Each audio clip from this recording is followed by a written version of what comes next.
Hello, welcome to Rozelle House in July of 2021, height of the summer. Masks still mandatory even for sculptures. It was a very hot day. I remember that. I remember that because these windows didn't open, and it was, I had to wear a mask inside. And although it was only really me and Anthony who's filming, um, but we stuck to it. We stuck to the mask thing, and just had to sweat it out. I was invited up to Rozelle House Gallery to create an interactive art experience, which was effectively a giant seascape on the wall, based on a series of paintings that I've done with post-it notes. And I'd create for example, a seascape, and then I'd paint a post-it note on it with something like, the Ailsa Craig on the post-it note, or I think I did a shark eating somebody, excuse me, and an octopus at one point as well. So the whole point was to create this thing that people could come in and stick their own post-it notes on and draw wee things on it. Like Ailsa Craig or seagulls, I believe, were quite popular amongst the people that came and interacted with the painting. One person actually came and stuck a Rangers FC sticker right on it, because obviously, you can't take some folk anywhere. But that gets sorted. It did feel a bit of paint off, but it's all been fixed. It's no big deal. Hopefully they're barred for life from ever entering any other gallery again, behaving like that. But the speed of I actually see, watching this now, I honestly don't think I've ever painted like that before. Like, the speed of that hand putting in those clouds is very fast, very fast. But it's all, there is method to it. Like, you want it, like, using the colours that I'm using and the technique that I'm using. It's about working fast and creating something that looks detailed. The illusion of detail is what it's based on, which is a series of videos by a chap called Stuart Davies, and in which you can create, these vast landscapes or seascapes with, very little, well, not very little effort, because there is some effort. I mean, look, I'm climbing. I'm just climb on something there.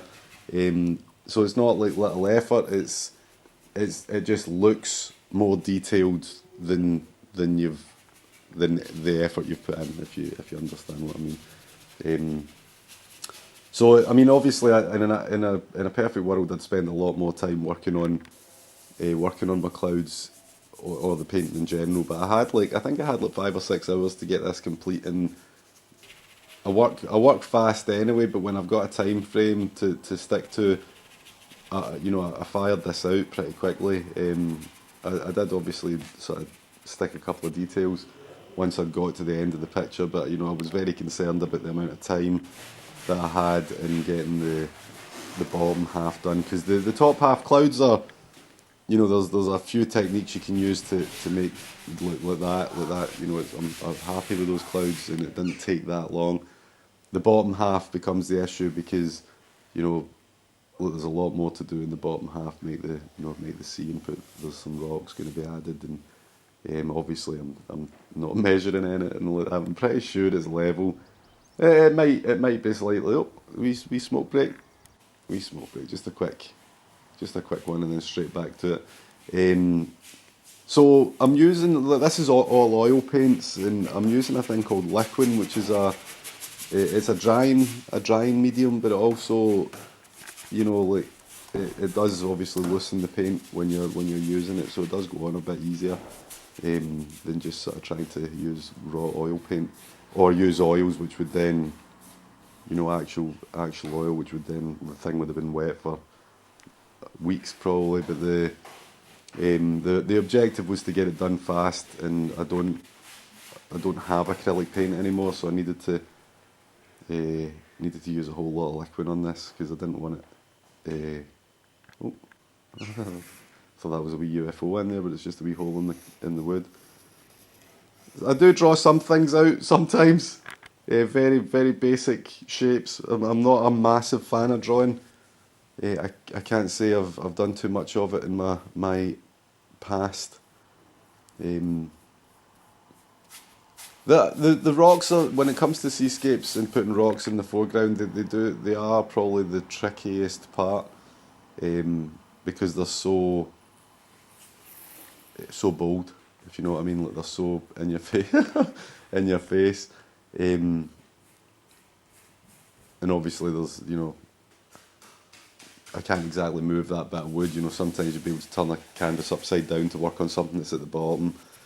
But obviously it's having to get down on my hands and knees and beg to the painting gods to let it work for me. I love that serial killer angle that Anthony keeps finding in this room. Totally lurking. But it's coming together now. There's obviously a lot of detail still to go into it, and the whole point, get it basically done, and then spend the last couple hours putting a wee bit of detail in, some waves crashing off the stone or off the rocks, and then get the old finger painting, which is it's a it's a valid technique. Like just sometimes you just got to use your fingers for painting. Sometimes there isn't a brush or a knife that will do what you want it to do. It adds a bit more chaos than like. I mean, obviously you could spend as long as you want like painting these various details and very similar stuff, but if you're having to work fast, there's tricks, there's techniques. Painting doesn't have to take months. I mean, it never does for me. Like, I think the longest I've ever worked on a painting was like 2 or 3 weeks, and that was enough for me. I've never felt the need to do that again. Like things need to come out of my head fast, or else I get bored very easily, and I'll move on to something if I encounter even the slightest the slightest issue with it. Then here I'm just adding a wee bit of, you have to put a wee bit of dark under the crest of the wave, or else it just doesn't look right. So I believe I'm using a brush for that. Looks like I am. Some stupid weird technique with that brush, holding it by the bristles, I think. Madness. So there we have a very basic, not basic, but we have a, pretty standard seascape. They're very common round here. I actually, for years and years, was ardently against doing seascapes, because, I look absolutely knackered.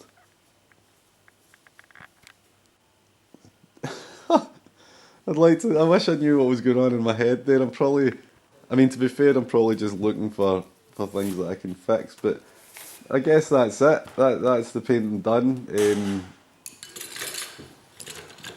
Got to tidy up my wee station.